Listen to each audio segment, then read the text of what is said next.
dan kita belum diuji dengan iman kita. Makanya sekarang ini krisis moral.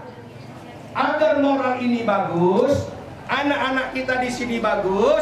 Yang pertama, ajarkan Quran. Ini penting. Iqra'ul Quran fa innahu ya'ti yaumal qiyamah syafi'an yasabi. Baca Quran. Karena Quran yang kita baca memberikan syafaat. Nah, zaman sekarang ngaji gampang kali. Kalau kami dulu ngaji nggak pakai listrik, kami ngaji dulu pakai lampu teplok namanya. Tahu lampu teplok? Atasnya semprong, bawahnya minyak lampu.